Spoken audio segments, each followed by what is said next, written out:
World War II was one of the deadliest conflicts in human history, claiming tens of millions of lives across the globe. Imagine entire cities wiped out, soldiers falling by the thousands, and battles so fierce they changed the course of nations. In the midst of all this chaos, a question often comes up. Which army during World War II was truly the most lethal? This isn't an easy question to answer because lethality isn't just about the number of enemy soldiers killed. It also depends on tactics, technology, discipline, and how effectively an army could carry out its strategy on the battlefield. In this video, we're going to take a close look at the major armies of the war, exploring their strategies, weapons, and battlefield performance, and try to uncover which one could really be considered the deadliest. The German army, known as the Wehrmacht, emerged as one of the most feared military forces in the early years of World War II. Their rise to power was rapid and marked by a series of stunning victories that seemed almost unstoppable. In 1939, they invaded Poland and achieved a swift and decisive victory that shocked the world. Just a year later, they turned their attention to Western Europe, striking France with remarkable speed and efficiency, forcing its surrender in a matter of weeks. By 1941, the Germans launched Operation Barbarossa, the massive invasion of the Soviet Union, which was initially successful in pushing deep into enemy territory. What set the German army apart was not just numbers or bravery, but the revolutionary approach to warfare known as Blitzkrieg, or lightning war. This strategy focused on speed, surprise, and coordination, combining the movement of tanks, infantry, and air power to hit the enemy hard before they had time to organize a proper defense. Tanks would break through enemy lines while infantry followed closely, securing captured territory and cutting off retreat routes. Air support from the Luftwaffe would strike key positions, destroy infrastructure, and create chaos behind enemy lines, making it almost impossible for the opponent to regroup. German technology and weapons played a crucial role in this lethality. The panzer tanks were fast, heavily armed, and highly maneuverable, allowing them to dominate the battlefield. Infantry soldiers carried the STG-44 assault rifle, giving them superior firepower compared to their enemies, and the coordination with aircraft and artillery made German attacks devastating. In these early campaigns, the Wehrmacht inflicted enormous casualties, destroyed entire units of opposing forces, and left a lasting psychological impact, instilling fear and confusion among enemy troops. However, despite these successes, the German army was not invincible. The very strategies that made them effective early on became difficult to maintain as the war stretched on. Supply lines became increasingly overstretched, making it harder to keep troops equipped and fed deep in enemy territory. Attrition began to take a heavy toll, with constant battles wearing down soldiers and resources. As the war progressed, the same blitzkrieg tactics that had brought rapid victories struggled against fortified positions, harsh weather, and resilient enemy forces, showing that even the most lethal army had its limits. The Soviet Red Army was one of the most massive and formidable military forces in World War II, built on the enormous population and industrial capacity of the USSR. From the outset of the German invasion in 1941, the Red Army faced devastating setbacks, with entire divisions being destroyed and cities threatened with collapse. Despite these early disasters, the Soviets were able to regroup, rebuild, and transform their forces into a relentless engine of war. The key to their effectiveness lay not only in their numbers, but in their ability to adopt innovative strategies that maximized their strengths. They developed a concept known as deep battle, which involved attacking the enemy in successive layers rather than engaging in single, straightforward confrontations. This allowed them to break through front lines, encircle enemy units, and disrupt supply and communication lines, leaving opposing forces vulnerable and disorganized. Massive artillery barrages were a defining feature of their approach, often leveling entire positions before infantry and armored units moved in to exploit the damage. Encirclement strategies enabled them to trap and destroy entire enemy formations, forcing German divisions into catastrophic situations where surrender or annihilation were the only options. Weapons and technology were also critical to the Red Army's lethality. The T-34 tank became legendary for its speed, armor, and firepower, capable of taking on the best German tanks and reshaping battlefield engagements. Katyusha rocket launchers provided devastating firepower, striking enemy positions with terrifying accuracy and intensity. Snipers, artillery units, and machine gunners all worked together to create a web of deadly resistance, making advances by German forces slow, costly, and often futile. The Red Army's effectiveness was especially evident on the Eastern Front, where they inflicted enormous casualties on Axis forces and played a decisive role in key battles like Stalingrad, Kursk, and Leningrad. These victories were not just about numbers. They reflected strategic coordination, resilience, and an ability to absorb initial defeats while planning devastating counterattacks. However, this power came at a tremendous cost. Soviet soldiers often faced horrendous conditions, high casualty rates, and the brutality of total war, with entire units being sacrificed to achieve strategic objectives. Initial defeats against Germany highlighted weaknesses in training, equipment, and leadership, but the ability to learn, adapt, and mobilize massive reinforcements eventually turned these weaknesses into strengths. Over time, the Red Army became a relentless and unstoppable force, combining sheer numbers, industrial output, innovative tactics, and unyielding determination to grind down the Axis armies, ultimately playing a central role in the Allied victory in Europe. The United States Army officially entered World War II in December 1941 after the surprise attack on Pearl Harbor, instantly becoming a major power in a global conflict that had already been raging for years. Unlike the European nations, which had been fighting since 1939, the Americans had less combat experience at the start, but they quickly compensated for this with their enormous industrial capacity, vast resources, and ability to mobilize millions of troops. Their approach to warfare emphasized precision, firepower, and coordination, making the most of their technological and logistical advantages. Combined arms tactics became central to their strategy, ensuring that infantry, tanks, artillery, and aircraft worked together seamlessly to overwhelm enemy positions. This integration allowed the Americans to adapt to different theaters of war, from the deserts of North Africa to the forests and beaches of Europe and the islands of the Pacific. The United States also built industrial-strength supply chains capable of delivering equipment, ammunition, and food to troops fighting thousands of miles from home, a feat that ensured sustained operations across multiple continents. Amphibious assaults became a defining feature of their campaigns in the Pacific, requiring meticulous planning, coordination between naval, air, and ground forces, and overwhelming firepower to successfully seize fortified islands from the Japanese.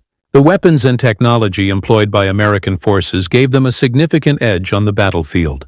The M4 Sherman tank, while not the most heavily armored tank of the war, was reliable, versatile, and effective in large numbers, able to support infantry and exploit breakthroughs in enemy lines. Soldiers carried the M1 Garand rifle, which offered rapid, accurate fire, giving them an advantage in small unit engagements. Artillery units and air support provided devastating bombardments, capable of destroying enemy fortifications, equipment, and morale before the infantry even moved in.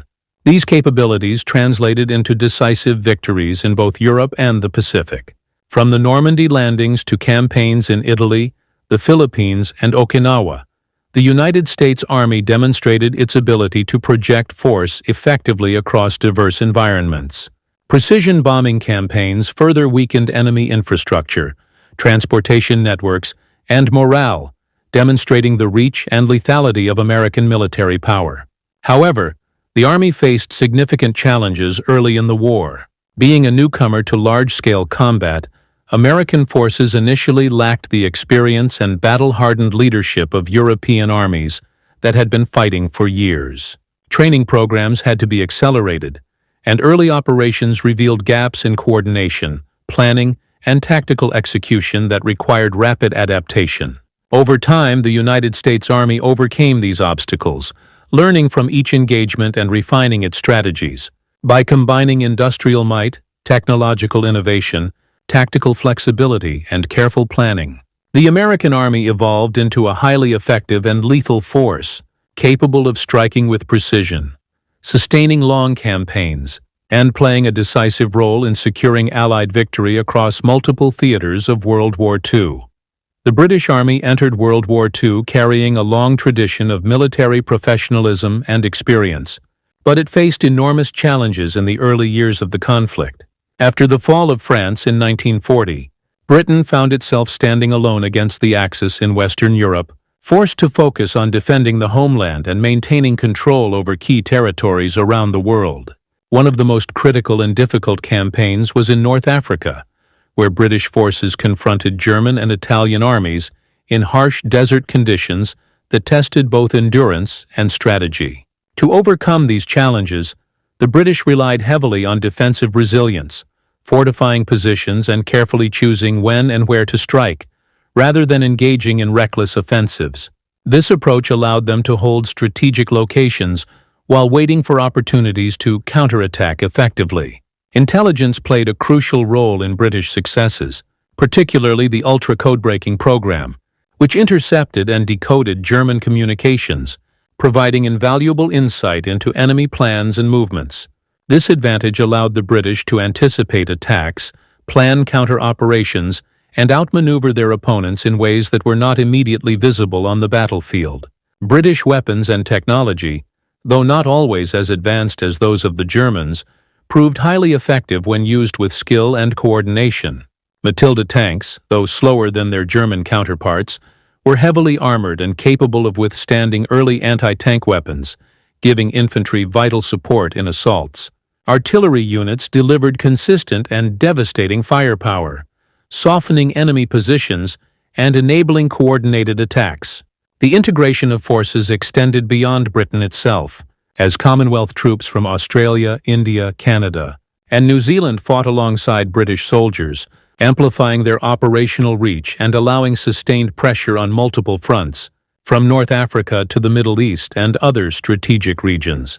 These strategies produced significant victories, most notably at El Alamein, which marked a turning point in the North African campaign, and began the gradual pushback against Axis forces.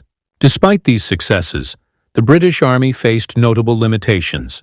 Its manpower was smaller compared to the German or Soviet armies, meaning that prolonged large-scale offensives were difficult to sustain without support from allies. Logistical challenges also complicated operations, as supplying troops across vast deserts or distant theaters required careful planning, coordination, and innovation to ensure that forces remained equipped and combat-ready.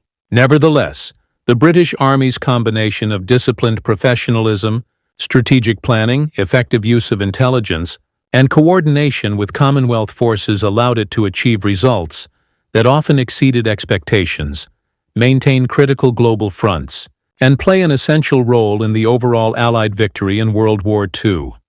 The Japanese Army was one of the most aggressive and determined forces in World War II, gaining a reputation for rapid and audacious expansion across Asia and the Pacific in the early years of the conflict. Their campaigns began in China, where they quickly overran large territories, and continued through Southeast Asia and the Pacific Islands, often moving faster than their opponents could react. What set the Japanese Army apart was not just their speed, but their unorthodox and bold tactics. They frequently employed night attacks to catch enemies off guard, infiltrated behind defensive lines to sabotage and disrupt, and specialized in jungle warfare that allowed them to operate effectively in dense, hostile terrain where conventional armies struggled. As the war progressed and the strategic situation grew more desperate, they resorted to kamikaze attacks, demonstrating an extreme willingness to sacrifice lives to inflict maximum damage on Allied fleets and morale. Their weapons and technology, while often less advanced than those of Western powers, were adapted to their style of fighting. The Type 97 tank provided essential armored support for infantry and coordinated assaults, while the Arisaka rifle was reliable under harsh conditions, allowing soldiers to fight effectively in jungles, mountains, and islands. Japanese operations were also closely coordinated with their Navy and Air Force, enabling combined attacks that could overwhelm isolated enemy garrisons or sink naval convoys. often creating confusion and panic among opposing forces. These tactics made Japanese campaigns highly successful in the early years, allowing them to seize vast territories and maintain a psychological edge over their enemies, who often regarded them as fearless and relentless. However, beneath this appearance of invincibility, the Japanese military faced significant limitations. Their industrial base was small compared to that of the United States or the Soviet Union, which limited their ability to produce modern weapons, tanks, and aircraft or replace losses quickly.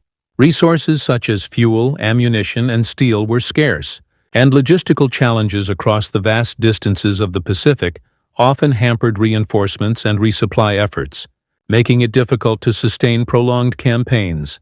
Despite these constraints, the combination of fanatical determination, innovative tactics, and coordinated attacks allowed the Japanese army to dominate the early stages of the war in Asia and the Pacific, achieving rapid territorial gains and leaving a profound psychological impact on both Allied forces and the history of modern warfare, demonstrating that fearlessness and ingenuity could temporarily compensate for limitations in resources and industrial capacity.